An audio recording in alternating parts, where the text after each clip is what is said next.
Have you been gardening a while? Are there just some things that just trick you sometimes? Is there something that you feel like you're missing? Well, we're going to give you the secret sauce of gardening today. Everything you need to know to get successful. At least most things you need to know. To have a good harvest, one must plant good seeds and must also use the right kind of fertilizer. The carrots have grown large and firm. How good they will taste. Welcome to the Backyard Gardens podcast, where we talk about all things gardening and give the information out for you to be successful in your garden, whether it's your first or your last. We are your hosts, Ben, the backyard gardener, and Batavia, the front yard gardener. one in the country. One in the city. And this podcast is a companion podcast to the upcoming documentary, Backyard Gardens, a documentary about two families growing food for the first time in a world that lacks nutrition. Okay, so the secret sauce of gardening. What do you think that means, Batavia? It is a secret that's passed down from family to family, generation to generation. It's the keys to success in gardening. Or so one would think. Oh, you think so? I don't think so. One would think it, though. No. No, I don't think that. I mean, I hear what you're saying, but I don't think that's the case. So first of all, if you're listening to this, now you have 3 places to watch it. We're live streaming it on Instagram, so you can watch it for the next however long. Mm-hmm. We have it on, it's going to be on YouTube, and it's on the podcast form. So this is like a command center we got going on here.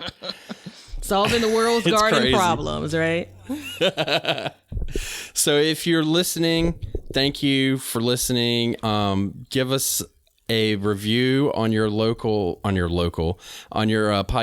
wherever you listen to it. It'll really help us out. And recommend us to a couple friends just before we get started. So No, do it. Do it now. Do it now. Pause it, do it, and then come back. But anyways, so the secret sauce of gardening, I feel like it's misleading. Don't you? It absolutely is. That's in part the reason why we have it as a topic. Oh my gosh. Did we go over where I should be looking at you at? Oh, right there. Yeah. You should be looking at me anywhere you can. I know. I'm trying to get you out of my head. That's not going to happen. So when we talked earlier about doing this episode, Batavia looks at me and she goes, what is your secret sauce of gardening? And what was my exact words to you? You said something like, no, I said, tell me what you're thinking when we talk about secret sauce of gardening. And you said, hell no, was a quote. Yeah. We had to frame it up exactly how it was. Yeah, I think we're like, 40 episodes in? And I think this was my suggestion as a topic, too. But that was before I was gardening this season. And, I had all kinds of ideas. So You did.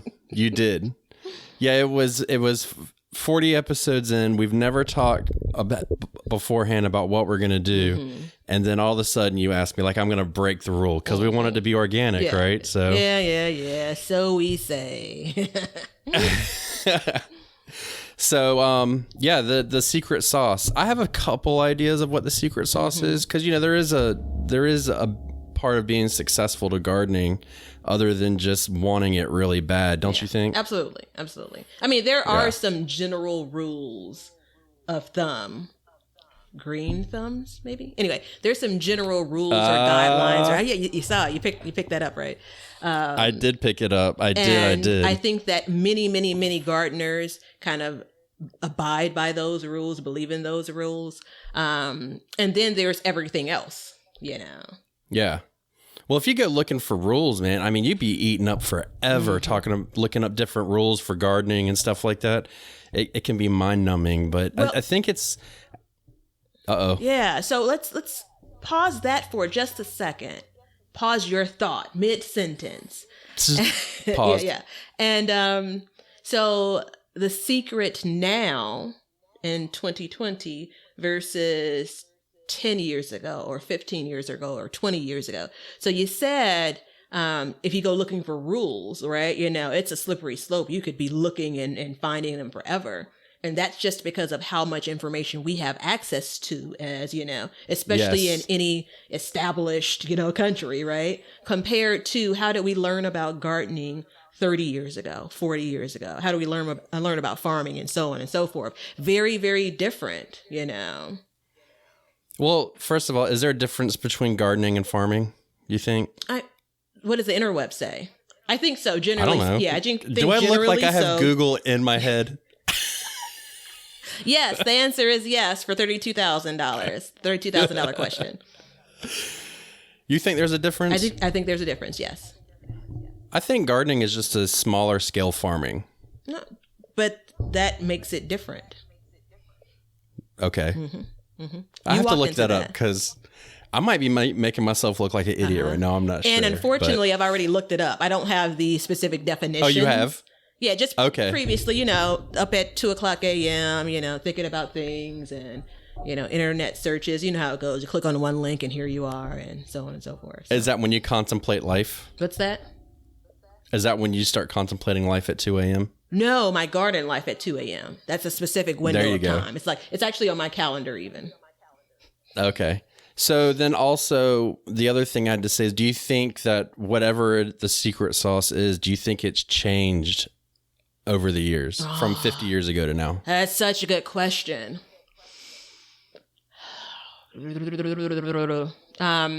I'm going to say firmly, no, it hasn't changed. And I think therein lies the problem, right? Just like anything, well, why is there's it a problem? Advancements, right? However, the core of what we're talking about is the core of what we're talking about. Why do you think it's a problem? Because it's problem. Yeah, I want to use the word problem. So I think it's a problem because sometimes the more information we have access to, the more information we believe is out there. Key note on believe it's out there. The more we go searching it out, the more we question what could be natural to have done 20 years ago or 30 years ago in your garden or farm. The term, is it analysis paralysis or paralysis analysis? Either version of that, could either way really set in when it comes to gardening. Yeah, I think 50 years ago, the secret sauce, I don't think it's changed, but I think it's been modified. Right? I think it's been added to make people a little bit more successful. I mean, just, the advent of like irrigation. Sure. And stuff like that, if you choose to use that. So, yeah, those are core principles that have changed to improve the process of insert farming, insert gardening. And so for sure, I think those things, you can't leave that behind, right? But I also believe that that our desire to find out what we should be doing versus kind of leaning on what many have always done, that's part of a problem, if you want to call gardening a problem for some people. So that being said, what should we do? Log off and go in the garden and do it's natural, right? I was talking to one of my aunts the other day, and we were talking about weather patterns and about how the birds kind of tell us what's happening with the weather. And it's like, oh, well, I didn't know it was going to be this hail-like storm. And it's like, well, didn't you see all of the birds, flying this way? It's like some of those signals, specifically in nature, remain the same decade over decade over decade. And we're not going to get into, the fact of global warming. I believe it's a real thing. We won't get into that and how that shifts things. But generally speaking, I say they're, again, core garden principles that are the same. I would say, for example, vegetables need dirt. But then we also have, what is it? Hydroponics. Yeah. Hydroponics. Yeah, we're learning how to read water. Yeah, right. Yeah. Garden myth busters. We're here. Yeah. Okay. All right. Secret sauce. Back on track. No. So, what you were saying about animals telling the weather, first of all, and this isn't really a secret sauce, I guess, but there's an old timer that lives down the road from me, and he's got a cat, and his cat, he says every time she goes in the barn, because she lives outside, and she goes in the barn, it's going to storm. And I was like, man, you're full of shit. There's no way. Sure enough, You go out there, every time the cat went in the barn, it rained every single time. So there is some truth to that. Same aunt described, they have a, she's bigger than a kitten now, older than a kitten. Cat, same idea of when they're in Texas. When storms are about to start, this cat crawls up under like, I don't know, it's like a cabinet or something, but it's kind of sitting on legs and won't come out until the storms have passed, right? And so when you think, oh, well, it looks a little bit gray or cloudy, and you don't see that cat running around and she's under, that cabinet, you know it's coming. So yeah, it's funny. So the first, and I think the most important thing about the secret sauce is just get your watering right. So I'm going to go way different on that. But yeah, for sure, get your watering right. Yeah. Well, I mean, it's really important. So don't go away from that real quick. Unpack that a little bit. So how much should you water at a time? A week? A month? It's 1 to 2 inches a week. Most things need. The big asterisk would be there's some herbs and some veggies that like dry. They don't like their feet to be wet. So they're just a handful that, But the majority, And to be clear, during this conversation, we're going to be focusing on vegetables because flowers, it's all over the place. You just made that up just now since we don't talk about this beforehand. So you're telling me to be clear, we're not going to talk about flowers. Well, no, I just want people to understand that, because you can have flowers that want to sit in water. But I don't know of any vegetables other than rice if you were going to grow a rice paddy, but I don't think there's many people that do, maybe. Well, no, what I mean by so I'm going to not be offended by you excluding flowers from this conversation, because while there are a lot of conversations we have, a lot of episodes where we don't talk about flowers, you never just outright state it, and you outright stating it makes me feel some kind of way, but I'm going to deal with it and I'm going to move on. It punctures my garden heart. I've thrown you a lot of bones this summer. Yeah. I've thrown you a lot of flower bones this summer. And I'll take them. Oh, that's better. I need a whole crew to get all of my angles in here. All right. Yeah. So what I was talking about was it being like they don't like wet feet. So 1 to 2 inches of water a week could be too much even. So that's the asterisk that I was calling out. But back to being on track. Secret sauce, water. You're talking about drainage at this point too, though. Yeah, good point. Mm-hmm. So, and that kind of ties into it. So you want, on average, about 1 inch a week. Is what you want, right? So now, watering 1 inch a week. How the hell can we tell that we're watering 1 inch a week? Oh, dear gosh. Do you have any idea? I can tell you what I do and what I even recommend. I can tell you what I do too, but I want to hear what you do actually, because you water totally different than I do. Yeah, I do. I water exclusively by hand. Literally by hand. So if you're watching this, you can see that she gets little cupfuls of water in her hands and she just squeezes it out, or she has a sponge and she'll squeeze it out. No, you're being a smart ass. What I actually do is I squat underneath the faucet outside of my home, and I get my entire body wet, and then I go to the plant and then I just shake, and whatever drippings fall off of me. No, I'm in my front yard taking off my shirt, squeezing the water down. No. There you go. There you go. So I do 2 ways. And at this point, I haven't even transitioned to hose watering by hand. So generally I have, the water canister that I'll fill up at the spigot, I think it's called. And then I am watering delicately by hand. At some point, once I'm in a different mode for gardening, I'll add the hose. And then again, I'll just with a sprinkler top or whatever, I'll water by hand. But the way that I just last couple of years purchased one of those rain gauges. I think it's just kind of cool. I don't really do it to say, I'm measuring rain to know how much I need to water. Because I just have a general guide of if it's been raining a lot, and that's really relative. So rain could just dampen the top of the soil. So you want to be careful of, it rained today and I don't need to water. That's super important. Yeah. Yeah, that's super important. So in the case of you getting like a downpour over hours, if you could equate it to how you do it with the sprinkler, if you're getting that much of a rain over that period of time, that may be equivalent. But for me, I think over time I've gathered an eye of it. And then I also will just stick my finger in the soil to see if it's moist.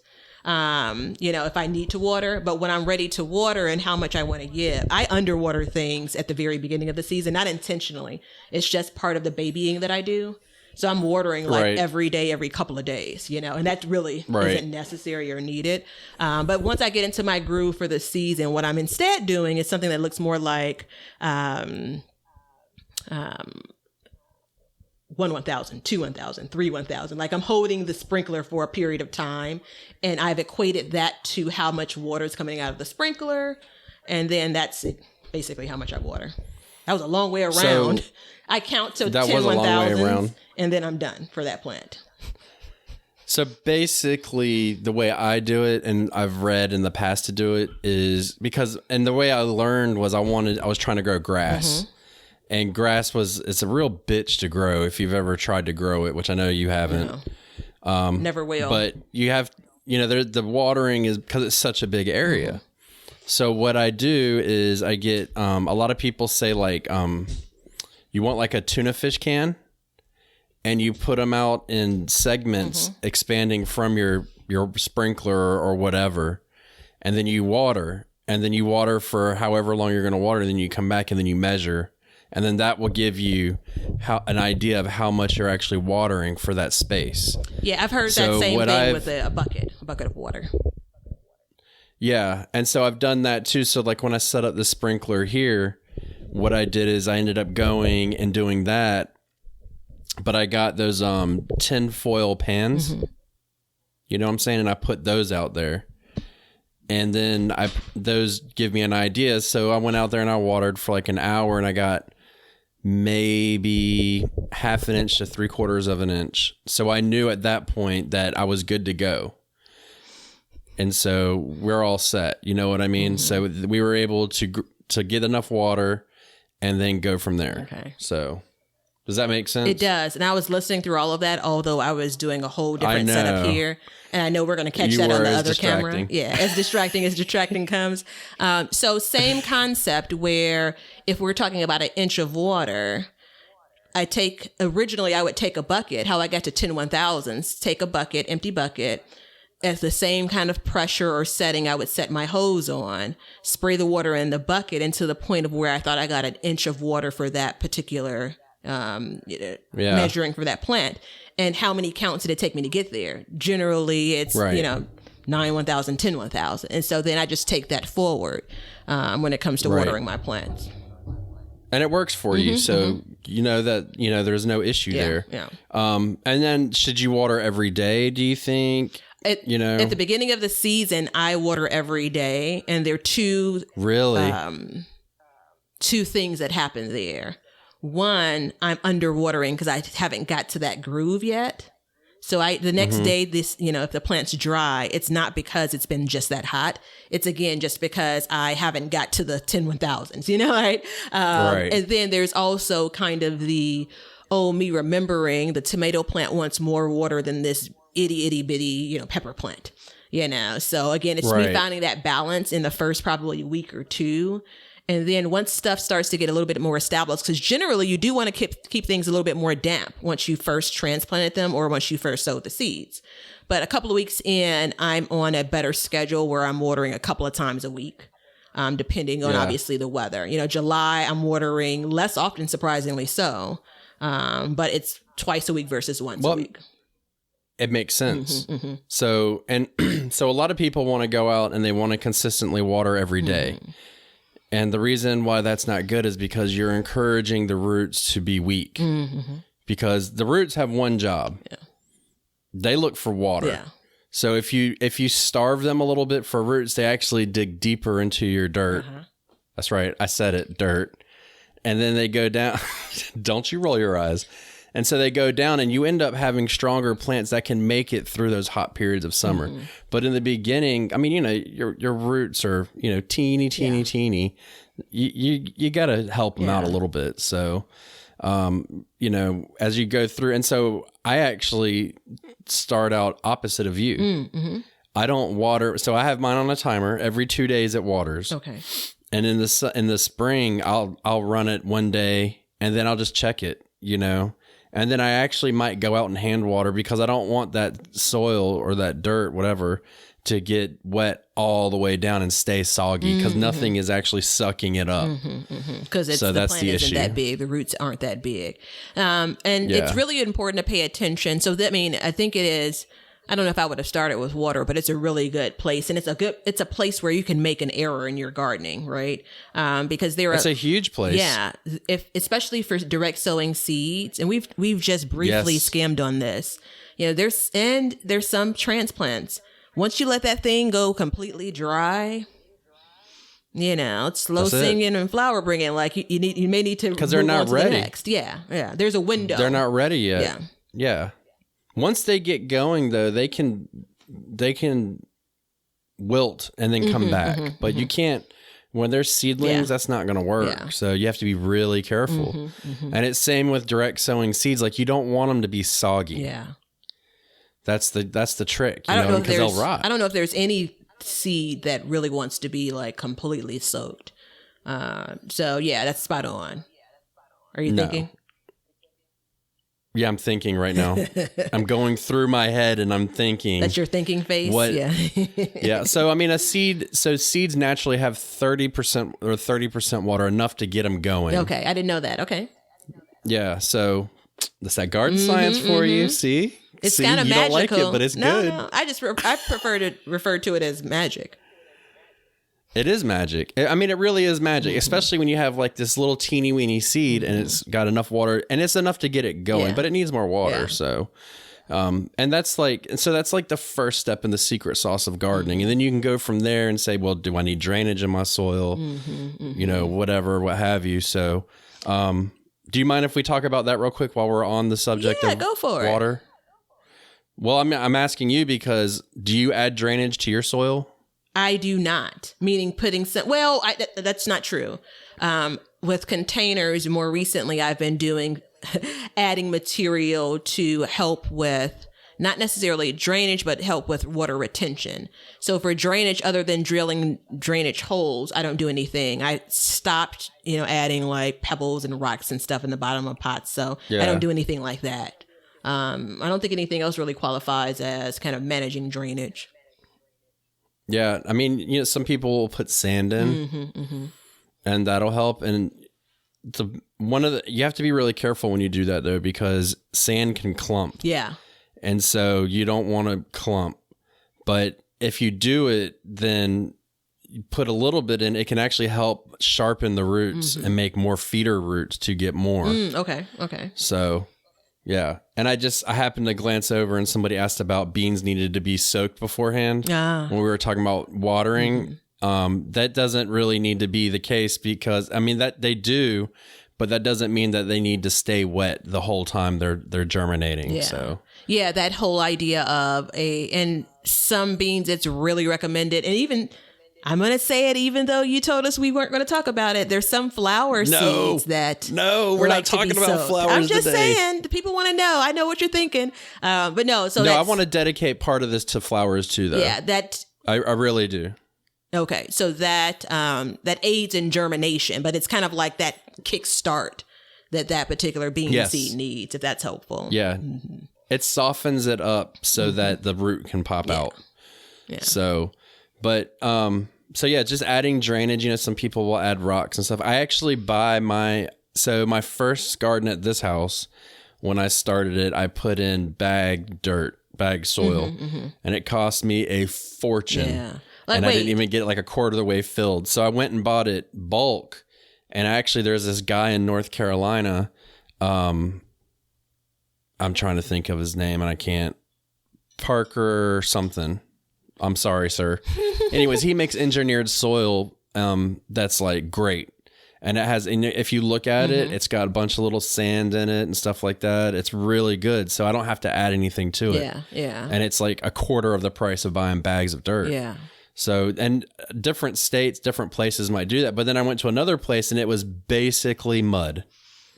basically mud. Yeah, and that's let's talk about that a little bit because I experienced that directly. I've historically outside of my very first garden was in ground, and I don't know if I added any additional dirt or soil to it. I think I just planted in what was there, right? I worked up the ground and that was it. But I don't know. There may be video footage that says a different story.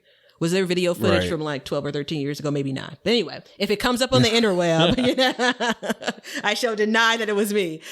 Somebody was spying on you. Yeah. So the bags of soil that I've purchased over the years have shifted. I'm always buying garden soil or potting mix, depending on where I'm planting.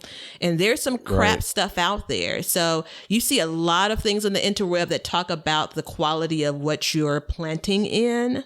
And that's why a lot of people use raised beds, because you don't have to battle with as much your actual native soil. If you have super duper sandy soil, or, if you have really rocky soil. So last year, the premiere of the front yard garden, like by my measurements, I needed a shit ton of soil. And so because I needed so much soil, I did the calculation. It just didn't seem, fiscally responsible to purchase bag soil. Plus, that's a lot of bags and a lot of trips. So I purchased a garden mix from just not even 5 or 6 blocks away from my house. And I didn't take a look at it. I could have drove over there and asked him to show me the soil so I can kind of see what I was going to get. And the first 2/3 of it was fine, right? It's not what you would see in a bag.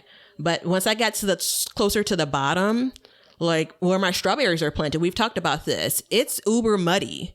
It's so much so where last year, I think that was a big problem with my seeds germinating. I think it was just too clunky, imagine. Right? Clumpy. I think I said clunky, but both. Clumpy, CLUMPY. Yeah. That's what it was. Yeah. So when I used transplants or starter plants in that same kind of muddiness, it was fine. But some of the seeds, again, once I got to the bottom, third of that, didn't do so well. So kind of that soil content, what you're planting in, it's important. That's a really piece of the secret sauce. Yeah. And I mean, what I did with mine is I had one bed that was kind of muddy, and I actually went and bought some of that other, because the dirt will settle over the years. And so I went and I amended it, I said it right, with that good stuff, and just kind of mixed it in, and it's made a big difference this year. You can really tell, because the first maybe 3 inches of it, or that, so at least the plant when it starts can get a good head start, and then it can start to dig down, and over the years it will kind of go in and do more. So potting's, go ahead. One of the older beds that I have, it's actually, now that I think about it, the oldest bed in my garden, raised bed. And it has the oldest soil too. And I've amended it over time. And I have noticed that almost everything I plant in that bed flourishes. This is the same place where I had the spinach come up that I accidentally overwintered, the lettuce. I had some lettuce. I had a salad for lunch. The lettuce, besides the bolted romaine lettuce, I have a couple of other plants, and the lettuce is just fine. So I probably have another week or 2 off of that. But I said that to say that is kind of a tried and true bed. And that bed, I believe, has healthy soil in it, which goes back to kind of what you're planting in is super duper important. Yeah, it is. So add drainage. We kind of transitioned over to dirt. So was that one of yours? Yes, but it wasn't the first. Oh, okay. Well, okay. Well, let me hear your first. Yeah, I'm gonna get You're stone cold killer staring at me too. I'm telling you, I've been waiting. But now you're gonna make me go too, because you've already gone too, right? So I believe that patience is a part of the secret sauce. Yeah. That's not. Yeah. No, I give you that one for sure. No, yeah, I'm taking it. Yeah. Take it. It's one of those things that's overlooked, and I find myself fighting it every day. So I'm probably just about 10 days into having things that I planted for my summer garden planted, and I do my morning walks every morning. And I'm looking like, why haven't you guys gotten any bigger? You know? And so there's some things I can see growth in, but it's literally like when sometimes people will come past, especially in the front yard, and they'll ask, and I do the calculation. It's like, we're 3 months out from these peppers, you know? And the reality is it could be a lot of work up front for a yield that won't come for, you know, many weeks, more likely many months. And it's just remembering and being patient, letting it run its course, versus, you know, like I did last year, I ran out and bought a bunch of cucumber transplants because I wasn't patient enough to let my cucumbers come up, you know.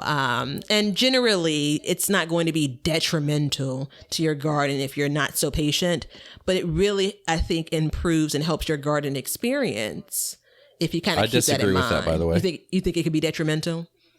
Oh, yeah. Yeah. I mean, I'm sure, because if you're constantly going out there fiddle farting around with it, it's not going to grow. You know, it's like, oh, I want to go out here and I want to trim this. I want to move this.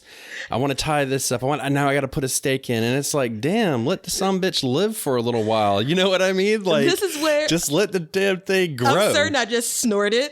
And I'm like, you did snort. I was trying to talk louder so nobody heard it. What is it referred to? Loving on your plants too much, loving on your garden too much?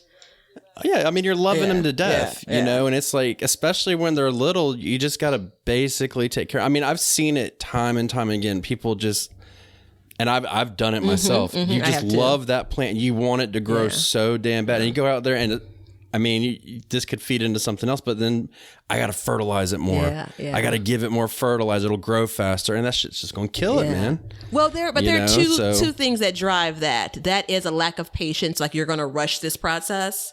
But there's also the, you know, it's kind of like, you know, it's like the helicopter mom syndrome, right? There is the, you know, you're over caring for it because you care so much about it. Right. You know, and sometimes it's based on nervousness. Sometimes it's based on a lack of knowledge. You know, sometimes it full on is love. Those are the times that I do it. So it's, again, take a beat, you know, in a lot of cases, you know what you know about that plant. And sometimes you're going against your better judgment. Right.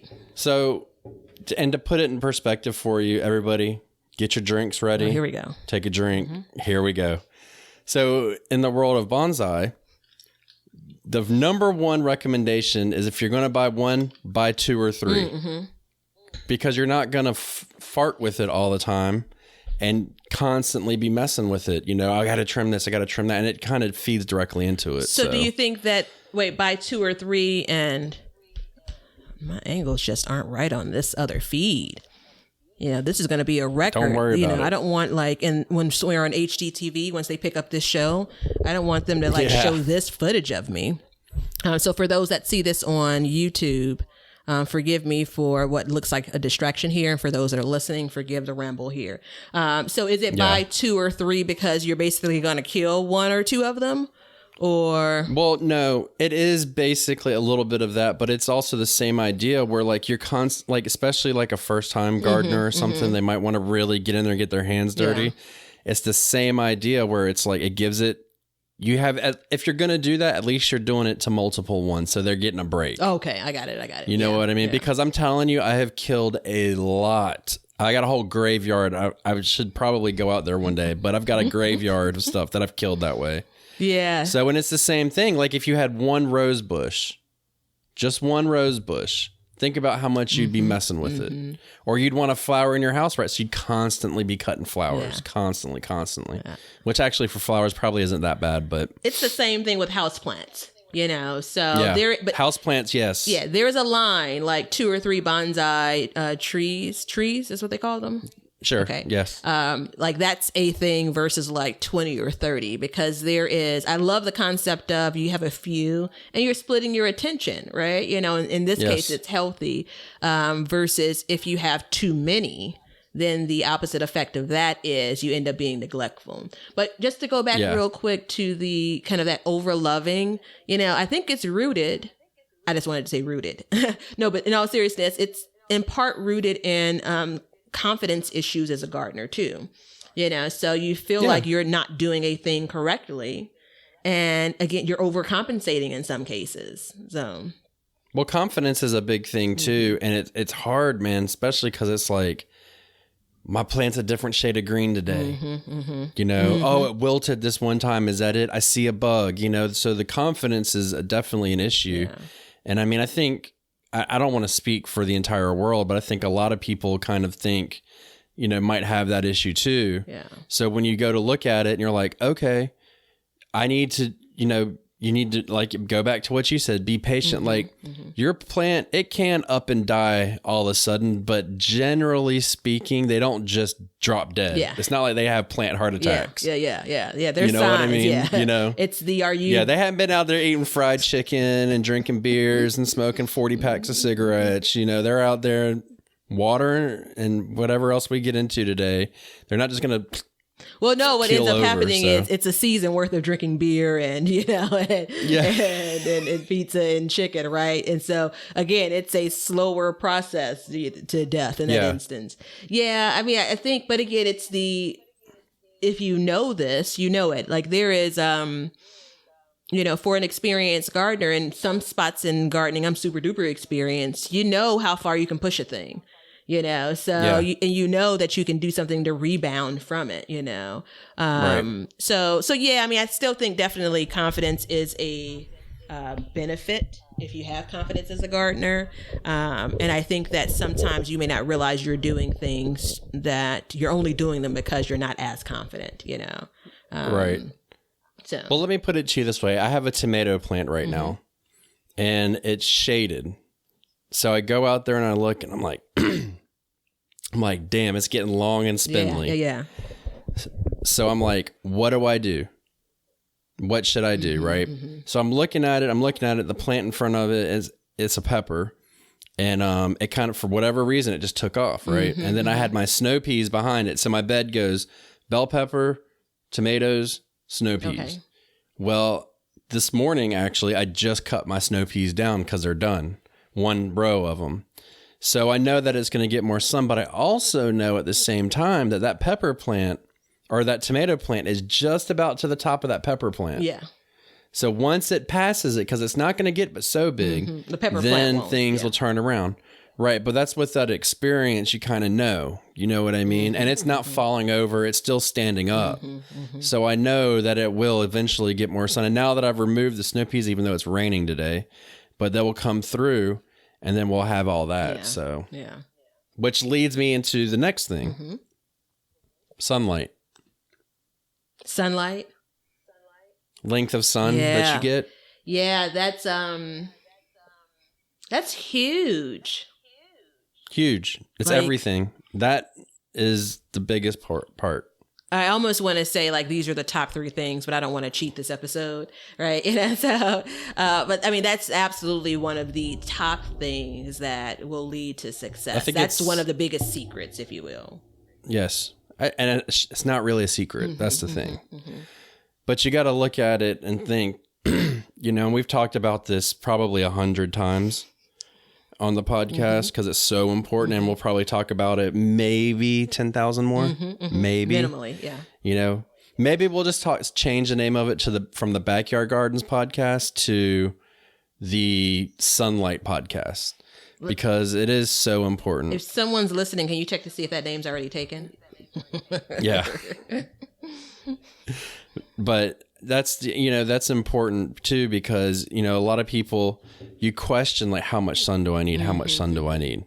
You know, is it getting enough sun? Well, how much sun is it, Batavia? You have to get it right this time. Cause last time you were, I was like 88 hours. It's 6 to 8 hours of sun.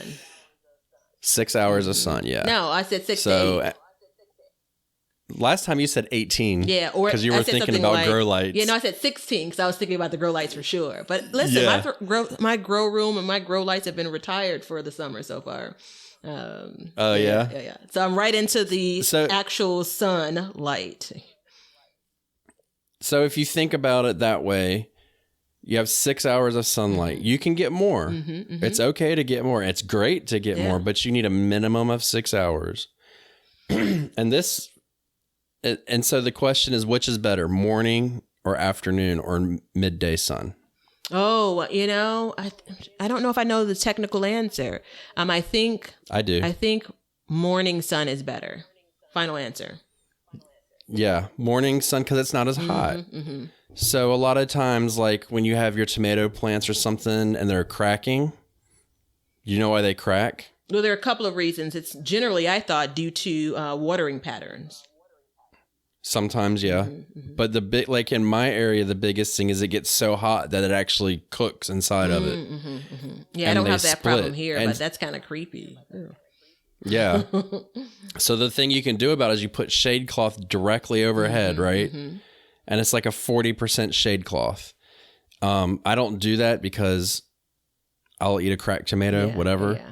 But put a shade cloth over it if it really bothers you, or if you live somewhere like in the intense heat. And then if you let 40% shade cloth means it means it cuts out 40% of the sunlight. Yeah. I've seen. And so if you put it directly overhead, that means that it's not going to get that midday intense heat. Because, you ever go out at noon, you're like, damn. You're changing shirts.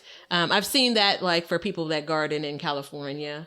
Yes. So yeah, I have seen that before. Luckily, I don't have to worry about that. But I want to go back to most times when people say how much sun, they're wanting to plant in a not so sunny area. It's kind of like, Yes. it's the underlying thing there is, well, the sun comes out at 2 p.m. from 2 p.m. to 2:05. Is that enough sun? If they were being very, very direct in asking the question.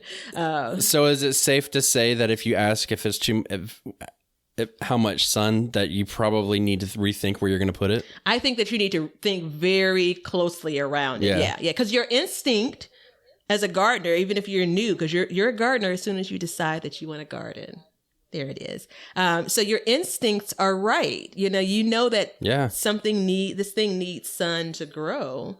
And so with that in mind, you are asking that question. And I think maybe sure there's some people that just don't know whatsoever. They don't, does it need 12 or 18 hours of sun or something? Maybe there are those people. But I think generally that response once you tell them is, well, you know what? There is sun, but...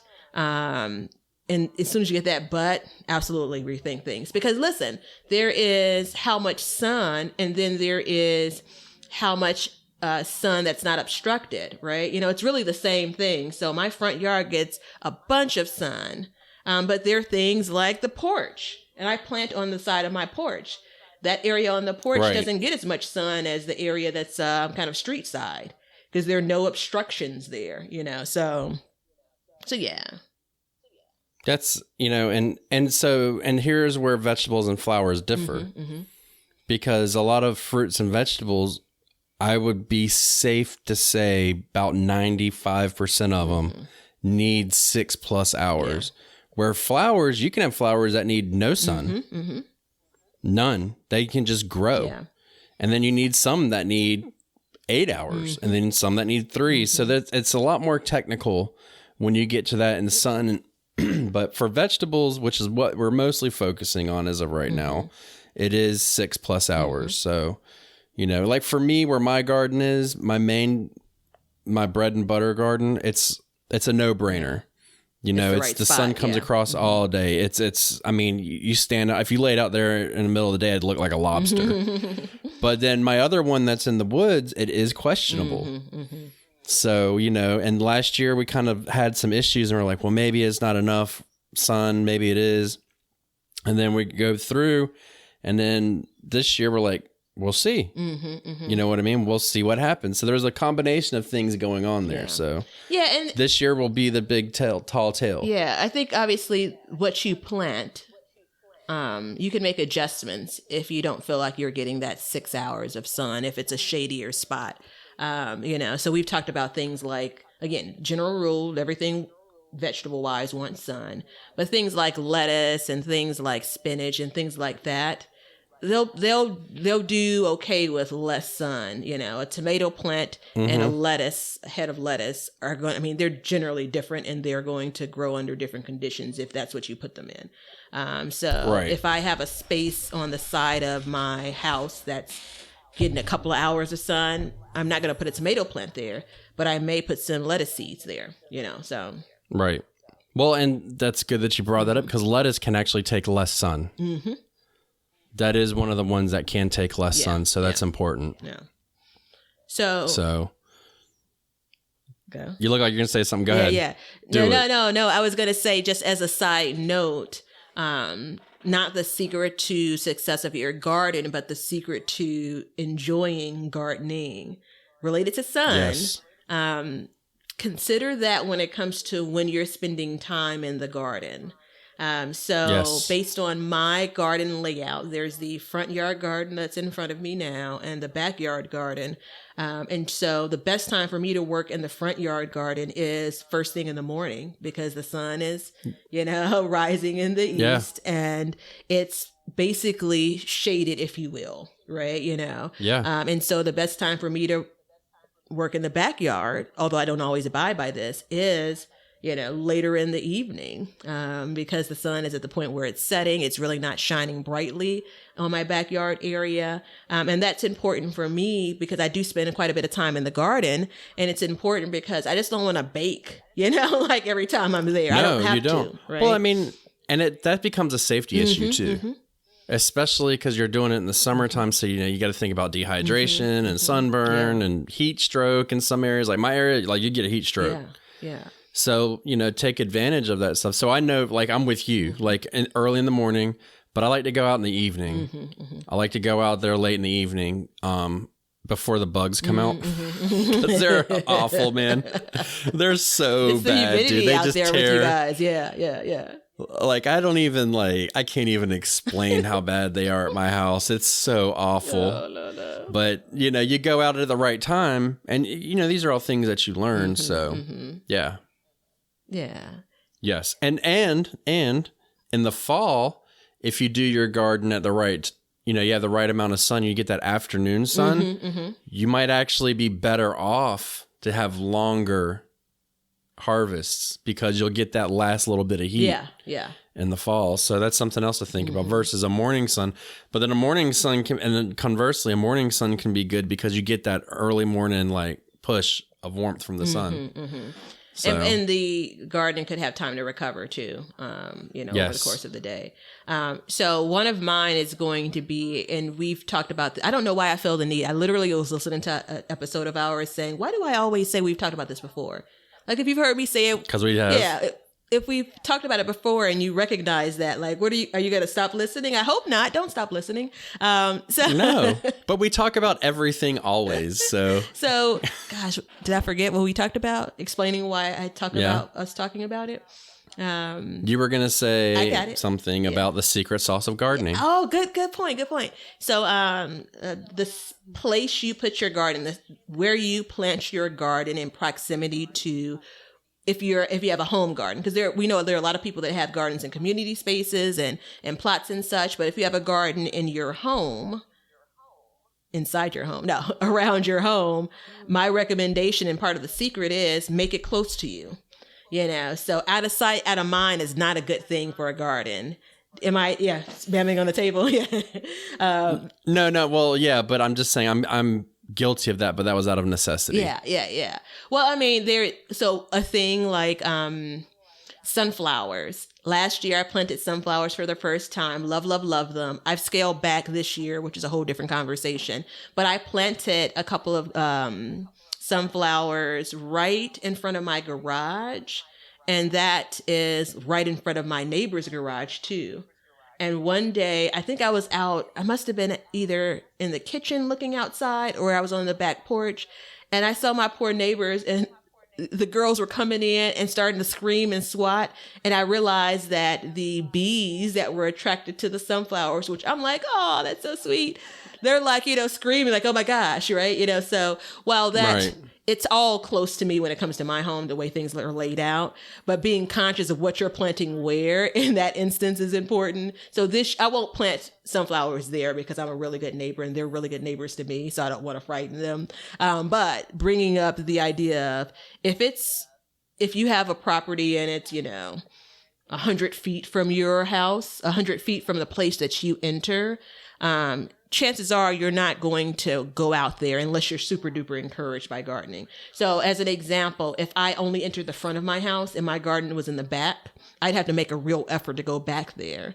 And as we know, when it comes to your garden, if possible, you want to take a look at it at least every couple of days, if not every day, so. Well, I don't necessarily agree with that. That's okay. You don't have to. Yeah. Looking at it every couple of days. Well, first of all, no, the whole idea of like, if you put it in your backyard, like you're never going to go back to it. Like if I feel, because I know I've done it. If I put the effort into building this space, then you're going to go out there versus now, if you have a container garden, I could see, and this is using the same mindset. I don't necessarily believe this either, but if you build a container garden, and you just have like a couple 5-gallon buckets, like I could see maybe that would kind of dwindle because it's not as much labor intensive. But once you go through, and I mean, for me personally, it's just, I would automatically go out there if I had anything out there. That's what I do. So I'm going to be honest. I don't know if I've always been able to say that. Right. So depending on, when I would go downtown to work every day, I would Monday through Friday go out the front door because I would catch the train. Right. So I would only come in and out of the back when I was driving somewhere, and I generally didn't drive every day. Right. And so this is the lazy Batavia, not even lazy gardener.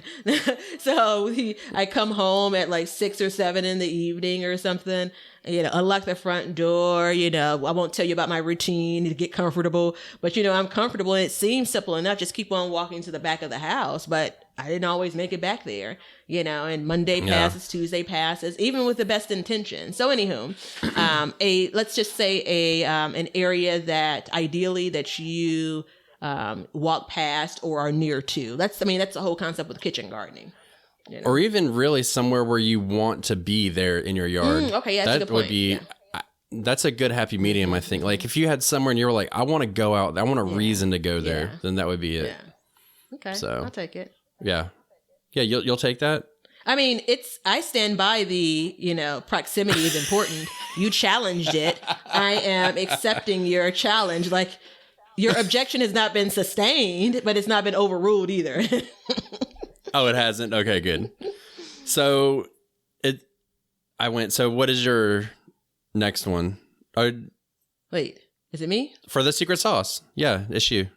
Sure. Where did? Yeah, because I said sunlight. We've been talking about sunlight for like and then I said proximity. 3 hours. And then that's you. So wait, challenging it makes it like it doesn't even count for one of the secrets. No, I thought that kind of fed into to the sunlight. No, totally separate thing. No. No. And so that being said, I think the timing of when you plant and what you plant, be realistic. Like, I really want broccoli. Well, and it's July. Yeah. Unless you live in a cold spot, like that's really important because I think a lot of people don't realize. I look around like, is there another person in this podcast he could be talking about? Well, a lot of people don't realize that some of it needs to be cool. Some vegetables just don't like to be hot at all. It seems counterintuitive, but yeah, that's the case. And yeah, I'm there with you. Yeah. If someone watching said that they move their garden, they're in their garden so much they need to move their bed there. I was literally putting a dirt mixture in pots at like 8:00, and it was at that part of the night where it's like, is it on my shoes or is it in the pot? And is that a mosquito? And I just had to call it. It's like, because I joked with a neighbor, like, earlier I was deciding if I was going to come back out. It was like 5:30 in the afternoon. I'm like, I'm going to be back out here in 12 hours anyway. So, I'm just going to go ahead and take a break. So yeah, it's a happy place. That's basically what you're doing. It's a happy place for me, and I'm sure for Mimi as well. So I get it. But knowing what and when to plant is really important. So, and the same goes with flowers. Yeah, but this is where it starts to get more technical, right? So, and it's absolutely a secret. It's important. It's a part of being successful. It's a part of managing your disappointment too, right? So I've planted tomato plants as late as I'm in zone 6, for those who are tracking, 6A, so they say. And I've planted tomato plants, a full garden for the summer as late as the Independence Day, so July 4th weekend. And that's uber late, and it was like, if I get tomatoes, I get tomatoes. And I got some, but I took a lot of green tomatoes off. Would I plant tomatoes in September in my zone? Absolutely not. They really shouldn't even be sold in stores at that point. It's not realistic to expect fruit from that plant at that stage. In my zone 8A, I can put certain varieties of tomatoes in up to about the first week of September. But you're really kind of pushing it at that point. Yeah. So, and that's the thing too. So like, that kind of, I don't know if that happened to me. I don't think it happened to me my first year gardening, but imagine if you're just sitting there. What was that? I have a prop. Oh. Imagine if you're just sitting there in July and you're like, I want a garden. I'm going to start a garden. Yeah. It's like, is it too late to start a garden? No, it's not too late to start a garden. That's right. When there's never a time. I couldn't think about a fancy way to say this, but it's never too late, ever. No, because you can start a fall garden. You start a fall garden. I know that generally when someone says start a garden, they're talking about like, I want to start planting stuff. But, I garden all year long because I'm actually planning or thinking about gardening. And that's a piece of it too. But that ties back to my first secret sauce one, which is patience. Nope. I am standing by it. Don't tell me otherwise. Thinking about gardening doesn't mean you're gardening, okay? All right, that was a real stretch. Now planting your seeds indoors, and that was a stretch. I mean, you're stretch Armstrong on that one. Yeah. But I mean, if you're talking about starting seeds and stuff like that, like you're definitely, and you're already taking those steps in the middle of winter, when I'm sure for you it's straight brick outside. And you're growing stuff, you know what I mean? So you are starting. But if it's in the wrong time of year, there's steps to take. And really what you need to be doing is listening to the Backyard Gardens podcast, but we're going to help you get through all of that stuff. Cheap plug. So my prop was, I am generally a look at on your phone. For some things, I want to look at it on a computer. And then rarely there are things that I want to print, I want to touch. And this is an example of it. So and this is from Farmer's Almanac, the old Farmer's Almanac. And just as a general rule, it looks like the very last frost date that they're noting is October 30th. And these are obviously places that get frost versus some places that don't. First frost date. What did I say? Last frost date? Yeah, I meant first frost date. So the first frost date is October 30th here. No, I said what I meant. The latest first frost date is how I probably should have said it, is October 30th on this chart. So that's around my last frost date. First frost date. Oh, good gosh. So for people that have frost conditions, they start with your frost could happen September 10th, and then they have a couple of different options. And the latest date on this list is October 30th. I bring it up because there's even planting that they're suggesting you could still do September 30th. So as late as September, these are like radishes though. So as late as September, you could still be starting a garden. It may not have everything that you'd want in the middle of a summer garden, but it's still planting something, But that's part of understanding your timing, being realistic and timing. You got to be realistic, man. You're not going to bend nature. Yeah. Some of these, now you not can outdoors, to an extent, if you want to go building hoops and greenhouses and everything else, that's a totally different situation. Yeah. But as far as like bending nature to grow the way you want, like you need to be realistic about when you plant and what you're planting. So, like, again, I stick by, because I think a lot of times it is that like midsummer, somebody would maybe get like, I want to grow this. Yeah. I want to start a garden, and you got to be realistic. So now, or they're starting it, think about it in spring, and they want to grow seeds, and they don't start until they should really be putting stuff outside because it's not, it's not easily thought of. Yeah. Which is why we're talking about the secret sauce of gardening. Absolutely. Because some of this stuff is not really, it's not really obvious. So, I mean, if we go back to the top of this episode when we started talking about things that happened and the way that gardening was managed and farming many, many years ago, obviously certain things grew in certain areas, and that's only because of the weather conditions in those areas. Exactly. And it's the same thing now. We do stretch things, you know. Oh, yeah, you can stretch. Yeah, I mean, you know, meaning it may not be most ideal to grow X in my climate, but I can. You know, it's not going to be as bountiful as, you know, maybe it would be in California, but that's okay too, you know. Right. Yeah. So my next one. Yeah, there's a big thing about that. Oh, no, go ahead. Go ahead. No, the big thing. No. I was just saying that's important to know that, like, if it's not going to be bountiful, and we know how you stand and I stand on this, but if you're making it is different. But for me, like, I want my small garden to be as productive as possible. Do I use up that space to do this? You know what I mean? So for so just so you know, in 23 seconds, it's going to go away and then it's going to come back. Okay. So you're not going to hear me, so just wait. Okay. So but you can go ahead. Yeah, that means we're approaching an hour or just past an hour. Yeah. Look at us. I mean, clearly this could be 2 days of us talking. Back to the Telethon Garden podcast. So my next one, and I've mentioned this under a different subject, but it's still relevant to the secret sauce, is grow what you really enjoy and want. That's uber important, right? Yeah. So I think it's important for you to... Okay. And we're back from that small break. I saw you just go into... Because once I start talking, you know, because we have 18 different devices recording, I'm like, something's going to catch this. I know.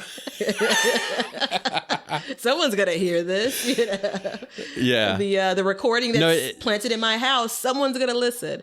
All right. So I was... thanks for joining us on the Backyard Gardens podcast for that small break. You're going to edit this portion out in the actual video and all. I know you're not going to like it, Ben. No, editing an hour and a half of Batavia talking is tough. You just have to pick a spot and cut it, like, you know. Yeah. So yeah. Actually, hold on. Be quiet for 1 second so I can mark it. What? Okay. Now I know where to clip it. Okay. So go ahead. So I was saying my next one is, what did I forget my next one? Oh, no. Grow what you want. So I am whimsical. I just made this up, a whimsical gardener. And I grow things that I find interesting. I didn't start off that way. I started off with growing the things that I really thought I would enjoy. And in part, growing the things that were available to me, kind of in my garden centers. Because remember, my history is for many years, transplants only is what I grew. But I think and this is more so for the new gardener, and newer gardener. As soon as you get into growing something that, you know, it's just like, oh, this could be fun, and you really won't enjoy it, meaning you wouldn't eat it on a normal day, then you're not going to enjoy it as much once it gets to the point of you needing to harvest that thing. You know, you're not as committed to going out and checking on that thing. Yeah. Well, no, hold on. Let me interrupt you. So are you you're talking about growing stuff that you want to eat or have. So, and you're a whimsical gardener, right? So you grow stuff that you just want to see grow. Now, and we've talked about this briefly, and I don't even remember what you said. So do you grow stuff that you don't even care about eating, or are you talking about growing different varieties of stuff that you would like to grow? No, it's the former. The former was the question you asked. Do I just grow things that I really don't care about eating? And the answer is no. Everything that I grow, I am going to do one of three things with. Eat and give away, or eat, give away, and give away. Meaning like give away to friends versus like donating. Right. You know, so there isn't anything in my garden that you won't find on a plate or, you know, in a dish. Like everything I grow is going to make its way to the kitchen. Let me say it that way. Because the way you said it was really misleading when you said I'm a whimsical gardener. So yeah, so you got it. No, I'm gonna stand by that because I really like the way it sounds. It has a ring to it. It does sound good. There are things that I wouldn't normally put in my grocery cart. Right. So I won't pay X dollars for it. However, I could grow it at the low price of. And so based on that, I'll give it a try, you know. Right. I don't often buy eggplant, but it's uber easy for me to grow. Or it's become uber easy for me to grow. I should say that. And I meant zucchini. That's what I was thinking about when I said it. I don't often buy eggplant either, now that I think about it. But I loved growing it last year as an example. I got a ton of eggplant this year too. Yeah. Well, let's talk about that for a second. I want to camp out. I want to go on something. Mm-hmm. So when you talk about that, you talk about, I don't usually eat eggplant, but when I grow it, I do. Like, I don't go buy it, but when I grow it, I do. And that is a super important part of gardening. Because what are you laughing at me for? Well, we're an hour and some minutes in, and like, this is literally a whole episode. It happens every time, and we'll come back to it. And you, because you're the timekeeper, meaning you keep us on track here. If this is the view, you're Whoopi Goldberg right now, just so you know that. And I'm just, I'm ready to go there with you. Yeah, it's uber important. Let's do it. I mean, it's super important because you summed it up and you didn't even know you were doing it. That's the greatest part of. I know. Oh, come on, give it to me. Tell me, what did I say? Put it on a shirt. Yeah. Just give it to me.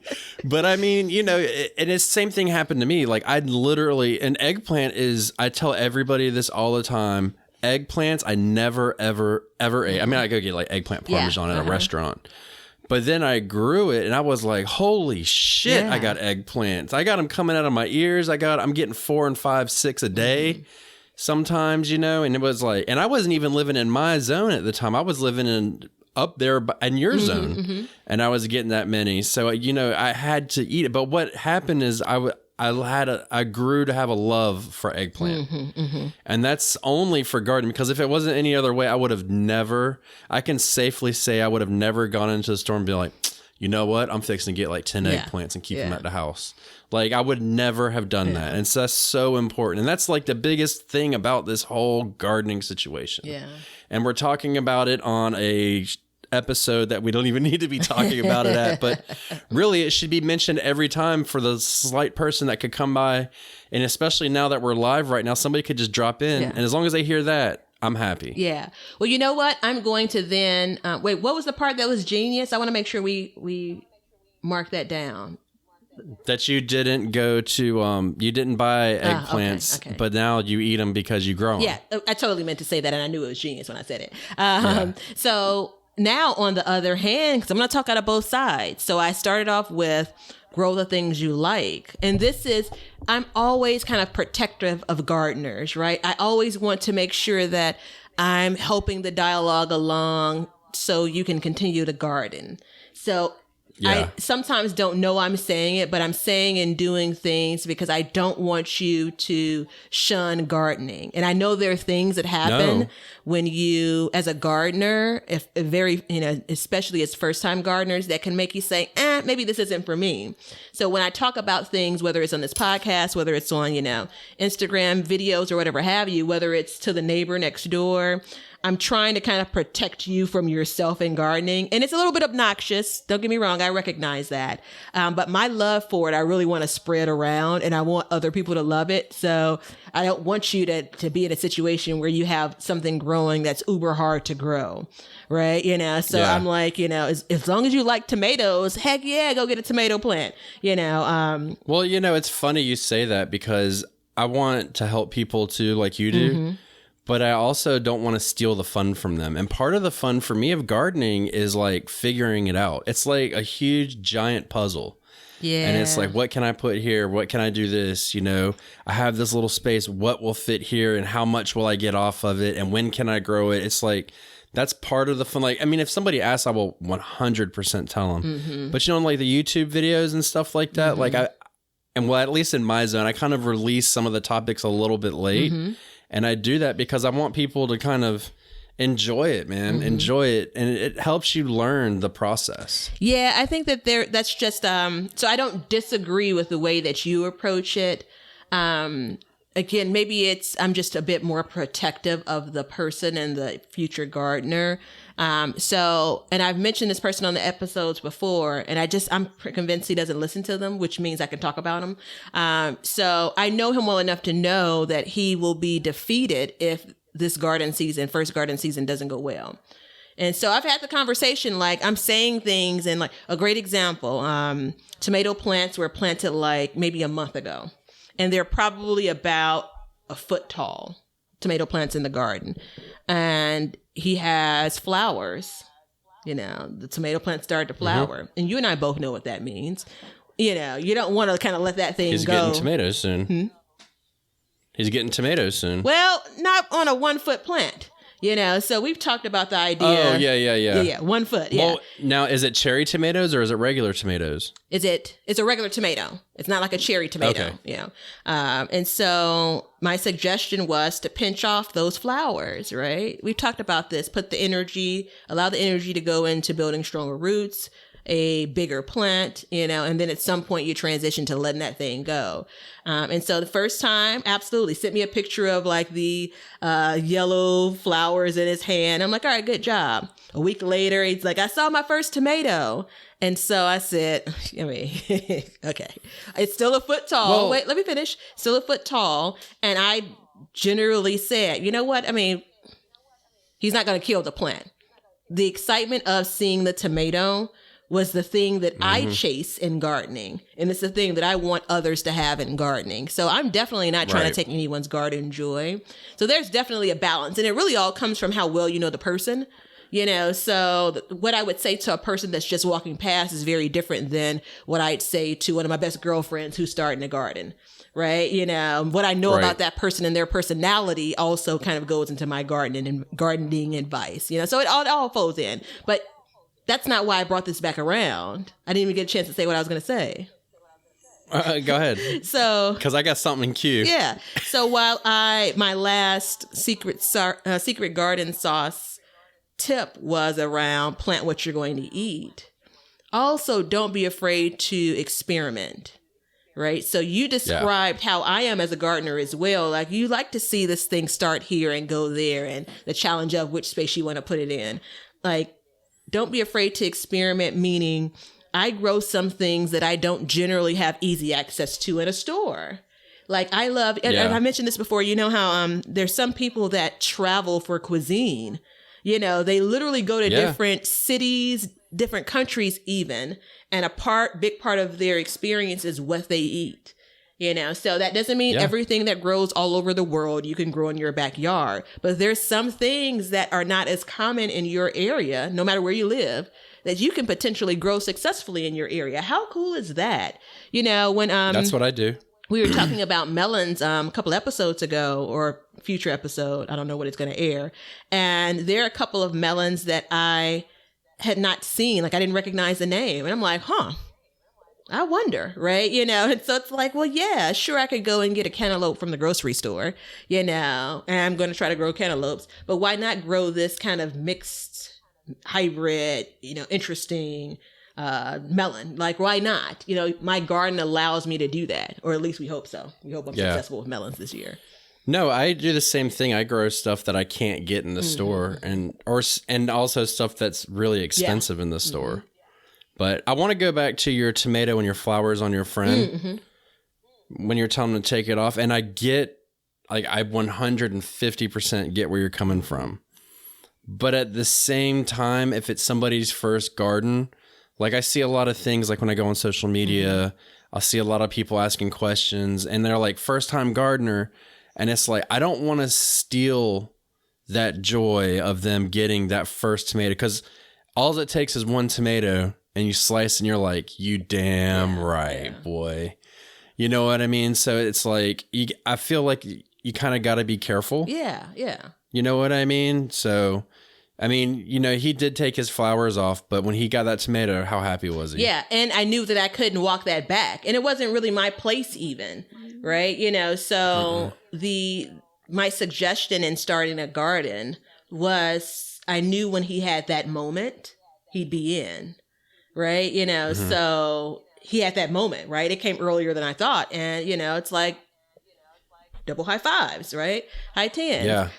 So anywho, I think it all depends on you, your personality, how you believe people will receive information. You don't have to be an encyclopedia. That's not what this is about. There is that whole balance of always feeling like you need to correct someone. And that's not what I am about. That's not what you're about, or, this podcast or our gardening styles, So yeah. Let me ask you a question.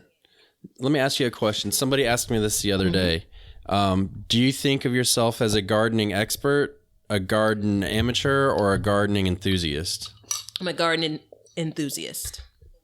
Yeah, that's what I am. Like I'm 100% not an expert. Great. Can you hear that? Yeah. A damn alarm. Go get the school bus, but coronavirus shut the school bus. Let me go cut it off. Okay, that's fine. But so I'll continue to talk because that's what I do. Yeah. So for me, when it comes to the gardening advice, and it could be a secret part of the success. Just be careful with how much you listen to, versus not. Because gardening is like anything. Other people have different opinions of it. Other people will look and do things differently. And it kind of goes back to as much access as we all have. What I'm always interested in is hearing what's worked for a person. Because I still get garden advice. I get garden advice from Ben. I get garden advice from other people that are on social media, other gardeners in my area. So it never stops for me. But and when I talk about things, I mostly talk about what I've experienced, what I've tried, I was in the grocery store. I was in a big box store this week because I'm, buying flowers because I'm going to fit this in here. And I saw, I think it's daisies maybe? And they're super cool. They were in the potted hanging plants. And I bought a couple last year. And they were moldy, like over time. They didn't produce multiple blooms. And I always pause, because this is a stranger. But I'm a talker, right? Especially in gardening areas. I paused and said to myself, I wonder if I should just mention it. Versus, again, I don't think every daisy in that particular plant, it was packaged in the same way. So I know it's the same plants from last year, meaning it's the same company. They packaged them up in the same way. And, maybe they're on the fence about them. So anyway, I said, hey, how you doing? I asked them if they had grown them before. And they said, oh, no. And so I just shared what I experienced last year. And I was very honest, like it could have been something that I did. I don't know. Luckily, though, at this store, you can bring them back, which I did. I brought them back and ended up exchanging them for something else beautiful. And when I shared that, the guy said, it was a guy and his wife. He said, I'm going to give them a try. And I said, all right, well, good. If I see you in here later, let me know how they turned out for you. So I said that to say I shared my experience. My experience was singular last year with that particular flower. Now, if I said every year that I plant flowers, this is the only flower that's not successful, then there's some weight that's given to that, that advice. So. Yeah, because I don't go out and just spray knowledge like I know it all either. I mean, and it's really easy. Like you had a successful year and you think everything's good and you think that like you've got it, but it's really, man, it's crazy because it can like change each time. You know why? Each year can be different. Why? Garden magic. I don't know why. Nature. I mean, all of these things that we've talked about for the secret sauce fold into it. We haven't even talked about the things we can't control, like the weather. Remember last year we talked about me having that super cool June. So these things, this year was the first year I ever had the roly-polies eating at my cucumber plants. I've never had that before. I'm a cucumber grower. That's what I do, right? Until this year, I'm looking at these plants every day like, like maybe no pickles for me, so. Yeah, I mean, it's crazy to think about. And I mean, if somebody asks me a question, it has to come from my like well-known experience. Now, there are times where somebody will ask a question and I'll go look it up. And this is my final secret sauce, which shouldn't be too hard, but look it up. You know what I mean? Like somebody will send me a question and if I don't know it, like I'll look it up, but you have to have like resources that you trust too. You know what I mean? You can't just get Joe Schmo down the road like, I grew me a tomato plant last year and that sumbitch did good. So, it can be in the shade 5 hours a day. You don't have to water it, but once a week and mine did great. Meanwhile, he's sleeping till noon, 2:00 in the afternoon because he works the graveyard shift, doesn't realize that it gets sun all day. And then it had like a monsoon. It rained 3 days a week. So, and that's all really important to think about. Yeah. So, anyways. I think that's maybe a good one to end on. Use trusted sources. Sometimes those are people. Sometimes those are well established, websites, books and things. There's information books are really important. Hmm? Books are really important, I think. There's vetted information that's out there that, again, is as deep as you want to go, Can you hear that? Yeah, I was going to pretend like we didn't hear it. We were all going to pretend like it wasn't going off again. Have we switched over to a whole other day? I accidentally snoozed it. BB. It's all good. Anyways, everybody that's listening on the podcast in your car, I'm sure you want to drive off the road. Please don't. It'll be over in just a second. This will not happen again, but yeah, it's all good, man. It's real life, right? It is real. Well, it's my school bus alarm to get my son off the school bus when I'm working. So, so I agree with you, and I think books are really important because it's a source that you can continuously find. You can lose stuff like, I think bookmarks are kind of like a thing of the past on the internet now. You're right. I don't think. You know what I mean? Because cookies are so good and stuff. You know what I do, though? I do often. I will save a page to my home screen on my phone. Never look at it again. But for some reason, I still, and maybe it's just from the era that I come from, for some reason, I feel like, oh, this is useful. Let me save it. There are a couple of places, because you can search on your phone and it'll pull that back up. But I often just do a brand new search. But I say that. So resources maybe is one more that I'd add in. And resources like, we talked about the local extension for your state, which is uber helpful and important. Yeah. Do you want to tell everybody about what you received yesterday? Yeah. If I do. Never mind. Never mind. Yeah. Okay. Because if I do, I don't want to embarrass someone that does this podcast with me. So we'll talk about that offline until the next episode. What are you talking about? What'd I do? No, it's all good, man. I had my coffee. Ben sent me an uber-duper list for people that know me personally, that know how my mind works. And for those that don't know me personally, this is a tidbit about me. I like to read things in charts and bullets. So Ben sent me a list of something that I was looking for. And before I opened it up, I said, is it in a chart? And so sure enough, it was. And so I was able to comprehend it. Did it help? It did. It helped, but it wasn't really as comprehensive as what I would expect from a list like that from that source. So, it had maybe a dozen veggies on it. I was looking for something a little bit different. I didn't go deep on it. Yeah. Or it gave me recommendations for dates that had already passed, and I'm pushing against it anyway. Well, and so that was from the extension service for your state. And if you do that, like mine is very extensive, and you can probably find one that, I'm not really super invested in Illinois. So, you're the only person I know in Illinois. Only person. That should carry a lot of weight. No, I'm with you. It carries a lot of weight, but it doesn't carry enough weight to go on a massive Google search. But it gives, it gives you an idea of when to start seeds, when things can go in the ground. And it's really eye-opening to see the dates. Yeah. It's really eye-opening. In part, it speaks to the issue that I've been having with it's too soon going back to the spring. It's not warm enough. It's too cold, right? So, this is, again, vetted and garden peer reviewed info, so it's legit. I guess I have an issue on either end. I've learned this lesson. I'm not planting against seed package recommendations when it comes to my zone and things of that nature. Right. So yeah. I think, though, at nearly an hour and a half, I think we should. It's time to give out the recipe of the day.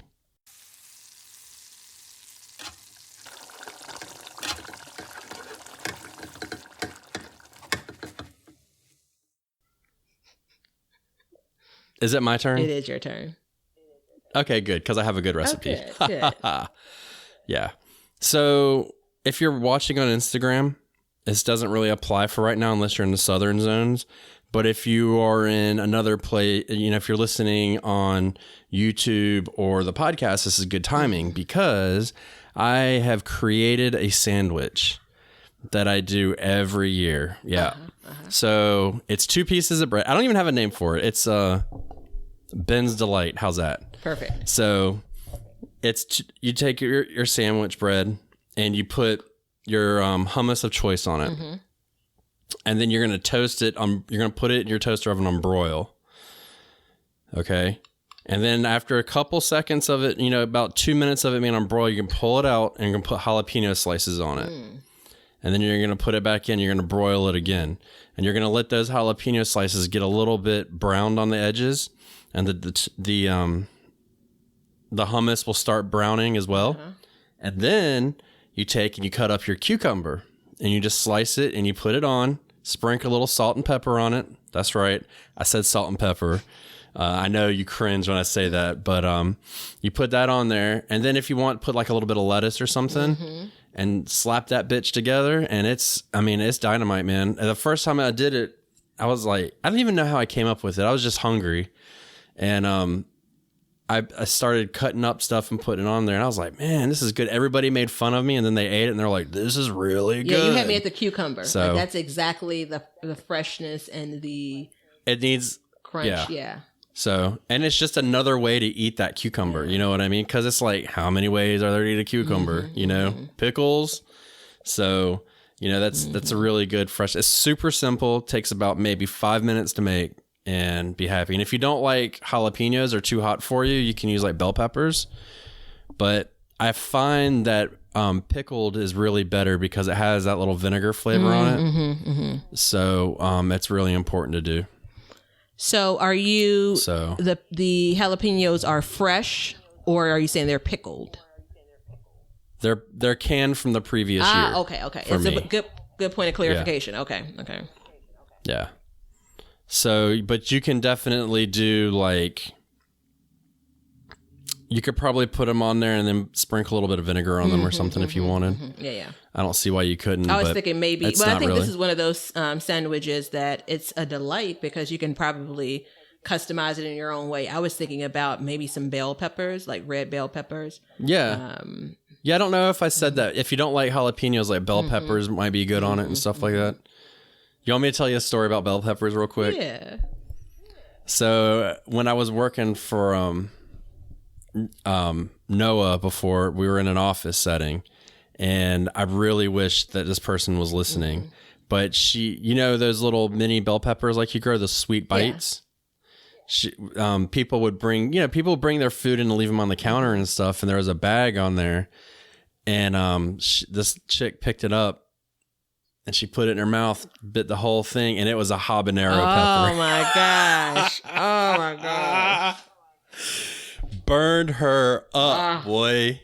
That was rough. So, yeah. Yeah. It was not pleasant. Yeah. So. But good recipe. I like the idea of, I was making a salad today, and the only thing I had from the garden was lettuce, and I was like, this is semi-garden made, like cucumbers were from the store. I'm like, gosh, it's going to be a time where in 30, 45 days where I'm going to be getting so many of them, I'm going to be looking for different ways to eat them. So at some point. Yeah.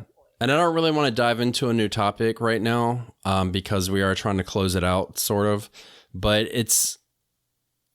having a garden for me is all about supplementing what I get, so, you can think like, oh, it's semi-garden made, but man, if it came out of your garden, dude, you know what I mean? Like it is. There's no lettuce that's better than the lettuce that came out of my garden, so. No. So. All right. So that being said, I think we've discussed the secret sauce and then we've moved all the way through. And we've talked about everything else under the sun on the New Sunlight podcast. Brought to you but in all seriousness, this is the Backyard Gardens podcast. If you're watching on Instagram, thank you. YouTube, thank you. Listening to us, thank you. Thank you all. We've hit a couple milestones recently, and we're asking you to please let your friends know about us. Let us help them learn to garden. And let them help us learn to garden. We can help each other.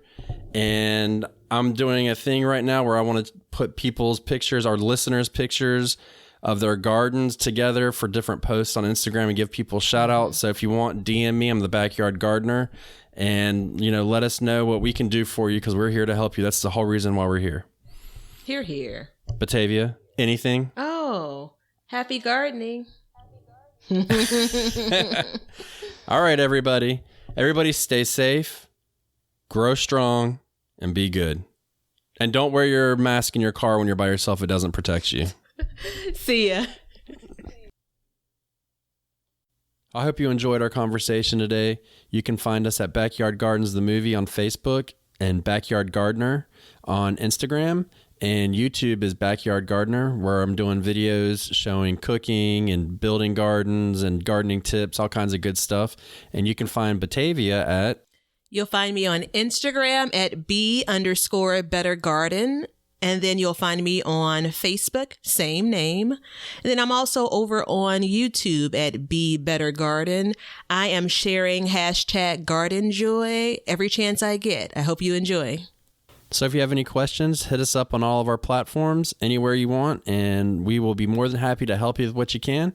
And again, thanks for listening, and we will see you guys next time. Cut. Now you know why people feel like celebrating at harvest time. All over the world, people have feasting and good times when the crops have been gathered in.